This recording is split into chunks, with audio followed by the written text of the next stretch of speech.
200 भारत में साल 2023 में अपने यूपीआई पेमेंट सिस्टम को अंतरराष्ट्रीय स्तर पर ले जाने के लिए कई देशों के साथ में कुछ जरूरी समझौते साइन किए थे और उसमें मालदीव का नाम भी शामिल था।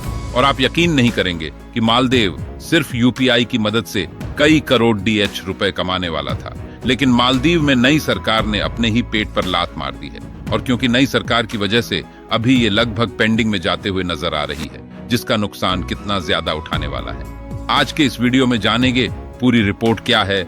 आज के इस वीडियो में जानते हैं 200 साल 2016 में भारत के अंदर यूपीआई को लॉन्च किया जाता है और कुछ ही समय में भारत के अंदर यूपी इतना ज्यादा पॉपुलर हो जाता है कि लगभग 300 मिलियन लोग भारत के अंदर यूपीआई इस्तेमाल करना शुरू कर चुके हैं। और उस समय भारत सरकार या डिसाइड करती है कि अब यूपीआई को अंतरराष्ट्रीय स्तर पर ले जाया जाएगा, जहां पर साल 2021 में ही इसको लेकर की प्रक्रिया शुरू कर दी जाती है। और साल 2023 आते आते भारत करीब 13 देशों के साथ में एमओयू साइन कर लेता है, क्योंकि दुनिया के कई ग्लोबल लीडर्स का इंटरेस्ट यूपीआई की ओर बढ़ रहा था। आपने नोटिस किया होगा कि भारत दौरे पर आए कई विदेश मंत्रियों ने भारत के अंदर क्यूआर सिस्टम और यूपीआई का इस्तेमाल किया और वाकई वो इस टेक्नोलॉजी से खुश हुए, क्योंकि सिर्फ एक क्लिक पर हम bank to bank easily money transfer कर पा रहे हैं। और इस टेक्नोलॉजी को देखते हुए नेपाल, सिंगापुर और जापान जैसे देशों ने तारीफ की, कहा कि भारत अब इस टेक्नोलॉजी के मामले में हमसे कई कदम आगे निकल चुका है।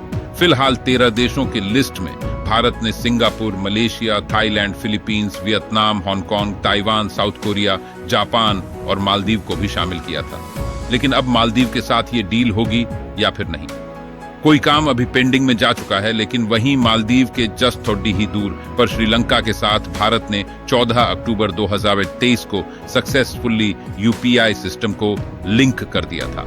और रिसेंटली भारत में यूपीआई को इंटरनेशनली करने के लिए यूपीआई को डेवलप करने वाली ऑन ऑर्गेनाइजेशन यानी कि एनपीसीआई और गूगल पे ने आपस में एक मेमोरेंडम ऑफ अंडरस्टैंडिंग को साइन कर लिया है, यानी कि अब यूपीआई क्यूआर कोड्स का इस्तेमाल इंटरनेशनल लेवल पर किया जाएगा, वो भी गूगल की मदद से और किसी और देश से।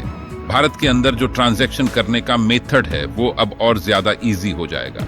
और आपने नोटिस किया होगा, रिसेंटली रिपोर्ट सामने निकल कर आई थी जहां पर भारत दुनिया की टॉप पोजीशन पर है रिसीव करने के मामले में, और इस साल हमें रिकॉर्ड तो डीएच दिए हैं। भारत को करीब 125 बिलियन यूएस डॉलर के रेमिटेंस रिसीव हुए हैं। वहीं यूपीआई मालदीव के अंदर ना पहुंचने की वजह से मालदीव को आखिर क्या नुकसान होंगे। देखिए, यदि करंट डेटा के हिसाब से देखा जाए तो मालदीव के अंदर सबसे ज्यादा टूरिस्ट आते हैं, वो भारत से जाते हैं।